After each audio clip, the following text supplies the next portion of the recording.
Hello, and welcome to WIT AM, a daily look at world, national, and regional news and sports, as well as campus events and weather. I'm Luke Jansba. The first Democrat to announce he's running for president in 2020 is calling it quits. Richard Ojeda started his run after losing a West Virginia congressional race against Republican Carol Miller. Ojeda said he grew up believing that anyone could become president, but now he knows that you need wealth, influence, and power. The Army veteran and former state senator voted for Trump, but has since described the administration as a train wreck. In a Facebook post, Ojeda said he couldn't ask people to continue to donate to a campaign that just can't compete. Acting White House Chief of Staff Mick Mulvaney says all employees should get their pay missed during the 35-day government shutdown by the end of the week on CBS Face the Nation. Mulvaney says it depends on which payroll provider is handing the checks. He said some could be early this week, but he hopes everyone will at least receive their pay by this week. A man suspected of killing 4 people in Georgia is under arrest. U.S. Marshals arrested Dalen Gamble on Sunday night in Indianapolis, and more than 500 miles from the scene of the murders in the city of Rocket Mart, Georgia. Gamble is accused of gunning down the victims at an apartment at the Northwest Georgia Housing Authority and another home not far away last Thursday. A couple of close calls on the lakes during the University of Okoboji Winter Games. 4 people went into the water but escaped injury when 2 ATVs broke through the ice on East Lake Okoboji Friday night. The victims made it shore and were checked over at the scene by paramedics. Arnold's Park Okoboji Fire and Rescue says a snowmobile fell through the ice Saturday evening and the 2 occupants were rescued and expected to be okay. Both incidents happened in the same area near open water off Bridges Bay. Thousands of people attended the annual winter celebration in the Iowa Great Lakes over the weekend. A tragic end to the search for a missing Marshalltown teen. Police say the body of a 13-year-old Corey Brown was found Sunday morning in a secluded area. Authorities had been searching for him since he left home Tuesday night following a reported dispute with his parents. His family discovered he disappeared Wednesday morning, and security camera video shows Corey leaving. Police Chief Michael Tupper says the investigation into Corey's disappearance continues, but there's no indication of criminal activity. An eastern Iowa man remains hospitalized in critical condition after his vehicle collided with a snowplow near Dyersville. The Dubuque County Sheriff says to a 21-year-old Nicholas Schluck of Olin rear-ended an Iowa DOT plow along the shoulder of Highway 20 Saturday afternoon.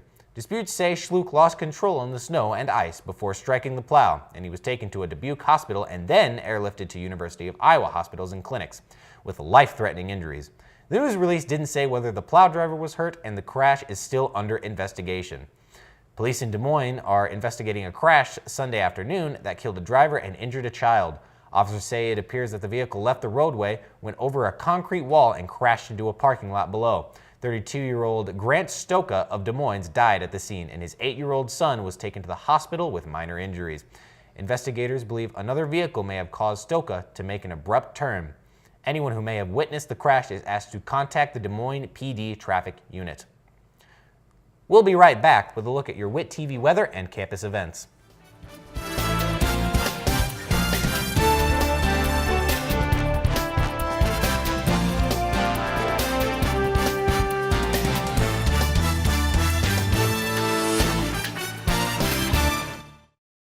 Every day, hundreds of college radio stations take to the air.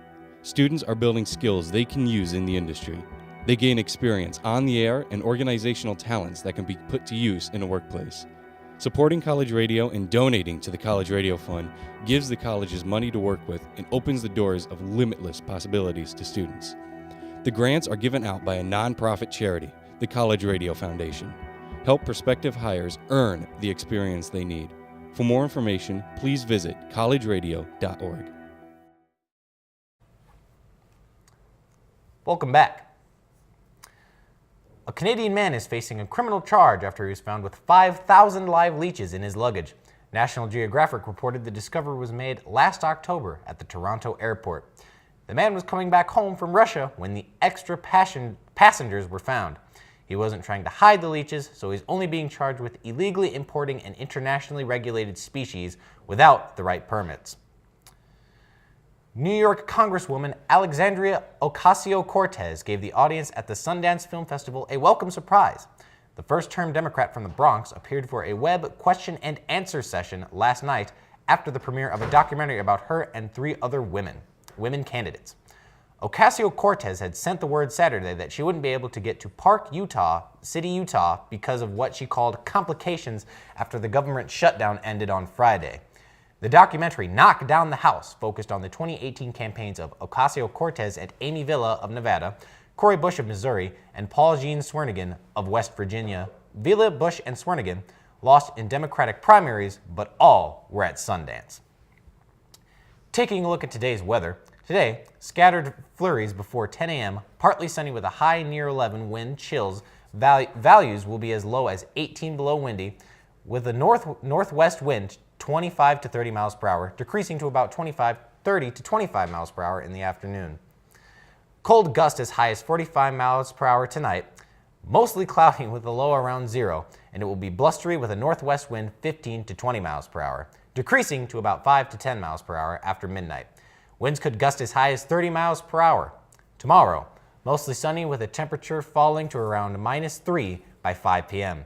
Wind chill values as low as 26 below, and winds will be as high as 15 to 20 miles per hour with gusts as high as 30 miles per hour. Thanks for joining us. Be sure to check up on the latest WIT TV programming at our website and our YouTube page. See you tomorrow.